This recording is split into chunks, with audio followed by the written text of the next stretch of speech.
Fala, meu povo! Sejam bem-vindos a mais um vídeo do canal. Você já sabe pela thumbnail. Hoje eu quero te ensinar como montar uma pregação, um estudo bíblico.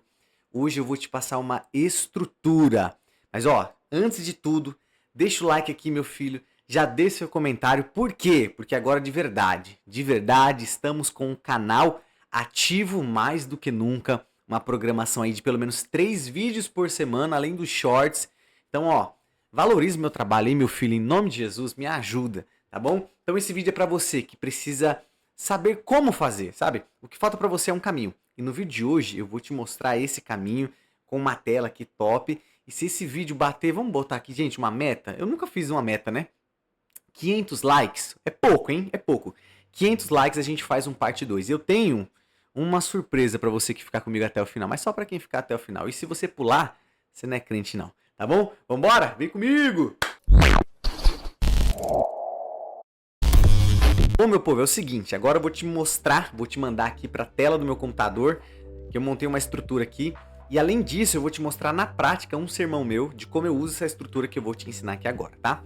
Vamos lá, meu povo, olha essa transição, 1, 2, 3 e... Meu Deus, cara, que isso? Que isso, Henrique? Você tá bom demais, você tá mala demais, moço? Galera, vamos lá comigo?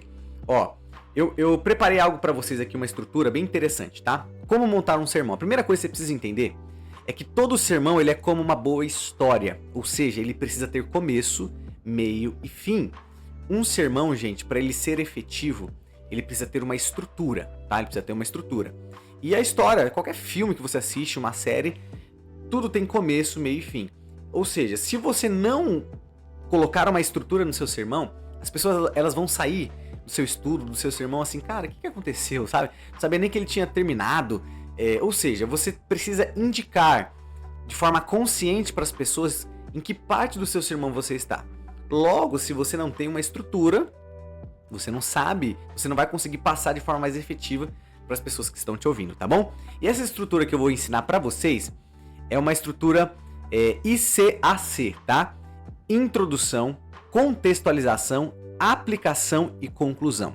Então basicamente é o seguinte, quando você for montar o seu sermão, você vai ter uma estrutura já pré-montada e qual que vai ser o seu trabalho?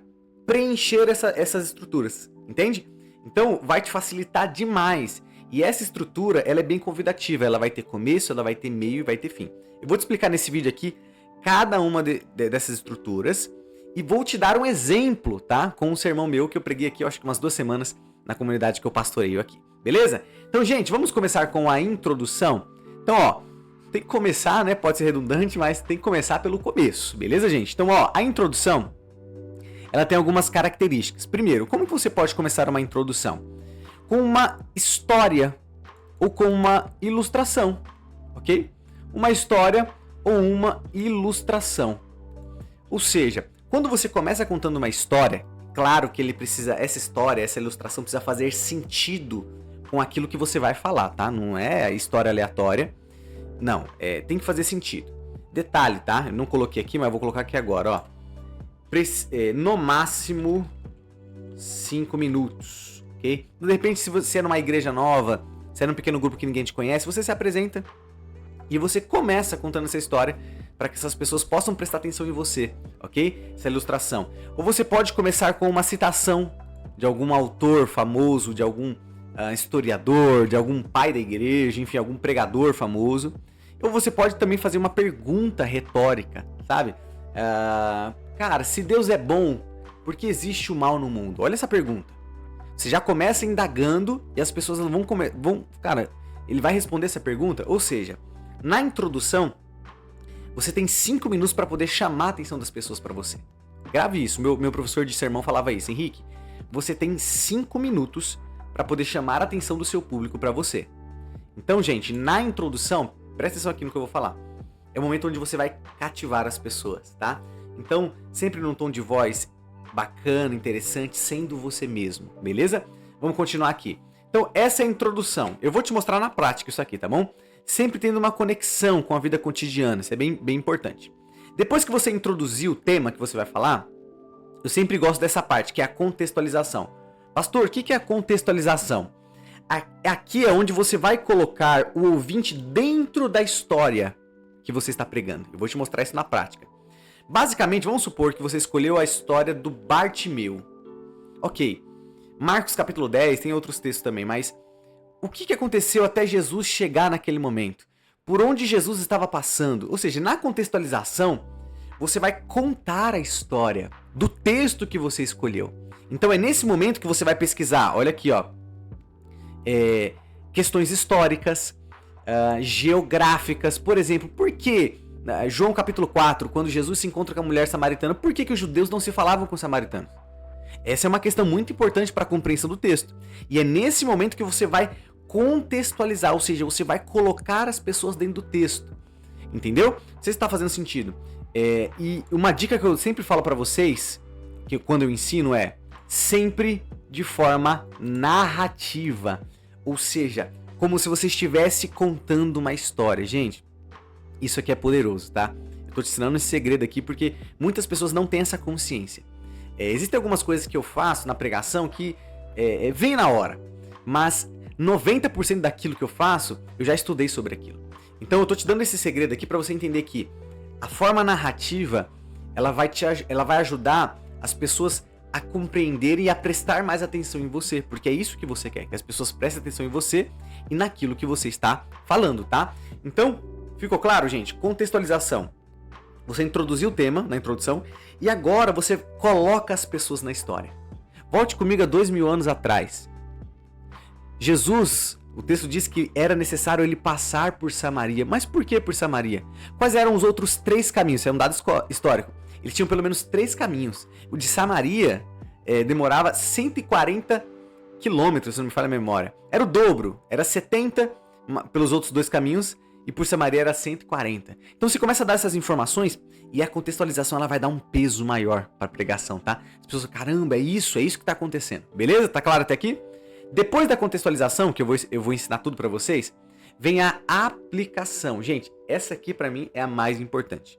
Aqui é onde você vai conectar o texto bíblico, olha isso aqui, que você escolheu com a vida, com a vida das pessoas. Gente, a pessoa que está te ouvindo, seus amigos, que seja no pequeno grupo, a igreja que está te ouvindo, ela não quer saber somente de informações históricas, geográficas. Isso é importante, para te dar um berço, para te dar um fundamento, sabe? Mas você precisa conectar o texto bíblico com a vida das pessoas. Então, você precisa extrair lições desse texto, tá? Então é nesse momento que você vai fazer a transição. Fala, gente, vou dar um exemplo, tá? Sempre em transições. Galera, agora, com esse texto, eu aprendo 3 lições muito importantes. Primeira, entende? Eu sempre indico, aqui sempre indico 3 pontos de aplicação. Eu sempre prego com 3 pontos. E eu sempre indico, cara, não mais que 5, tá? Não mais que 5. Sempre em número ímpar, 1, 3, 5, 7, eu aprendi assim. Dizem que até, cientificamente, o nosso cérebro, ele assimila melhor o ímpar, sabe, do que o par. Então o 3 ou 5 seria melhor, eu indico sempre 3, tá? 5 às vezes pode ficar enfadonho, porque você tem um tempo. Qual é a principal característica de uma aplicação boa? Conexão com a vida diária. Ou seja, a aplicação precisa fazer conexão com aquilo que eu estou vivendo. Essa aqui é um segredo top, tá? Especificidade. Ou seja, você precisa ser específico. Vou dar um exemplo para você, Filipenses capítulo 4. Vou dar esse exemplo aqui.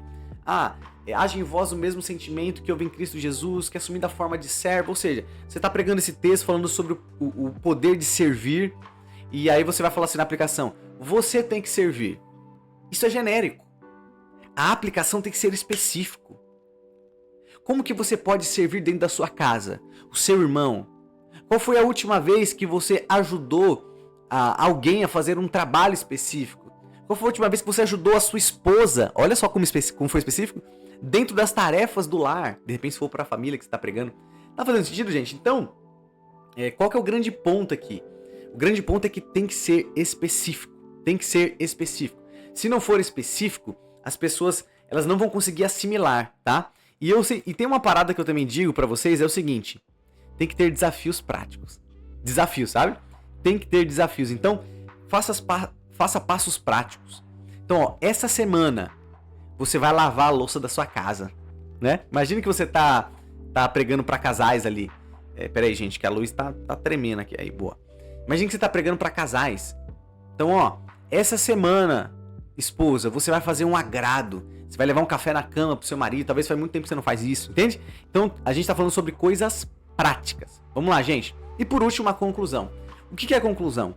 A conclusão é a parte final, é onde o pregador resume e reforça os pontos principais da mensagem, tá? Então, você pode recapitular os 3 pontos, você pode usar isso com clareza, você pode convidar as pessoas à ação, ou seja, a partir disso que você aprendeu, de forma prática, como que você pode agir, tá? Isso aqui é bem bacana. E por último, um apelo também, tá? Um apelo para as pessoas se arrependerem, aceitarem a Jesus, voltar para Jesus, né? Enfim. Agora, de forma bem rápida, nos próximos 2 minutos, eu quero te mostrar um sermão meu, que é o Deus que me vê, tá? Eu preguei na história de Agar, Gênesis 21, do 14 ao 19, tá? Beer-lai roi.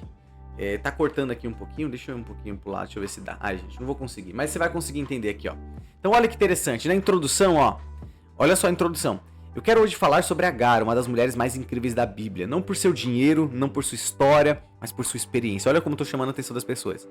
Agar foi uma mulher incrível. Isso é fantástico porque talvez muitos de nós não temos dinheiro, família, mas todos nós podemos ter uma experiência. Olha como um encontro verdadeiro, real com o nosso Criador muda tudo. Olha como eu tô chamando a atenção das pessoas, tá? Essa é uma maneira de você fazer a introdução. Eu poderia contar uma história que faz conexão com o Deus que me vê, às vezes algo que eu passei, sabe? Bem simples. Mas eu decidi fazer assim. E aí eu entro na contextualização. Bem rápido, gente. Eu conto a história de Agar. Olha só. Agar era uma escrava. Ela não podia revidar os problemas que ela passou com a sua senhora, né? A história dela se resumia em sofrimento e mágoa. Ó, Agar não tinha nacionalidade, ela era uma escrava. Olha só, Agar era egípcia. Ó, eu tô contando a história de Agar. Ou seja, o nome Agar significava fugitiva, mais um dado ali. Então tudo isso é fruto de pesquisa, tá bom? A Bíblia não deixa claro como Agar, enfim, eu conto a história. Então, como era, olha só na contextualização, como era a vida de um escravo naquela época? Escravo, ele era um produto. Olha aqui, eu falo aqui, ó. O escravo era uma coisa, e eu conto a história que Sara, a história, né, de Abraão, que Sara pede para Abraão se deitar com Agar e tudo mais. Ou seja, eu contextualizo tudo. E que era para Agar ser apenas uma barriga de aluguel, ou seja, eu coloquei as pessoas dentro da história, tá? Isso é contextualizar. E a partir disso, eu tirei algumas aplicações. Olha só. No deserto acontecem os maiores encontros. Ou seja, 3 lições que eu aprendo aqui. No deserto acontecem os maiores encontros. Segundo, um encontro com Deus define a nossa identidade, né? Eu reforço a ideia de que Deus chamou Agar pelo nome dela. Sara nunca chamou Agar como Agar, né? Sara sempre chamava Agar de escrava. E o terceiro, no encontro, os nossos olhos se abrem. Ou seja, eu conto a história de Agar. E aqui sempre de forma prática, tá? Eu vou mandar esse sermão aqui pra vocês. E na conclusão, eu concluo aqui basicamente reforçando os pontos, ó. Você pode ver aqui, ó. Reforçando os pontos. E depois eu faço um apelo. Tá bom, gente? Agora, a surpresa que eu falei pra vocês é o seguinte. Eu vou disponibilizar isso aqui pra vocês, tá bom? E eu quero te fazer um convite. Existe também a Escola Querigma, que eu faço parte, onde, gente, com uma assinatura de R$ 39,90, tô com uma promoção, se você fizer um anual, você ganha 2 mensalidades gratuitas, você pode acessar essa plataforma com diversos cursos, tá? Inclusive, deixa eu mostrar aqui pra você. Olha que interessante. Deixa eu ver se eu estou certo aqui. Boa, aqui, ó. Vamos lá. Boa, perfeito. Aqui, gente, eu tenho um curso completo de pregação, tá? Deixa eu até voltar aqui, ó. Tenho vários cursos, mas eu tenho um curso completo de pregação onde eu te explico isso que eu te falei, tá bom? Aqui, ó. Tenho mentorias gratuitas também. Mentorias, né, que eu fiz com um grupo da galera da pregação. Mas olha, eu tenho aqui, ó, como surgem os sermãos. Ou seja, eu falo como que surge, como que você pode fazer um sermão, a introdução, conclusão, importância da ilustração, como enriquecer o sermão, oratória, gesticulação. Eu falo tudo isso no curso, gente. E é uma assinatura que você pode assinar e ter acesso a vários outros cursos. Ó, aulas de hebraico, tipologia do tabernáculo, enfim, gente. Eu vou deixar o link na bio, tá bom? Vou deixar o link na bio aqui, deixa eu voltar aqui para a câmera principal. É isso aí, vou deixar o link na bio para que você, se você tiver interesse, tá bom? É isso, meu povo. Obrigado por você que assistiu o vídeo até o final. Não esquece de deixar o like, um comentário se esse vídeo fez sentido pra você.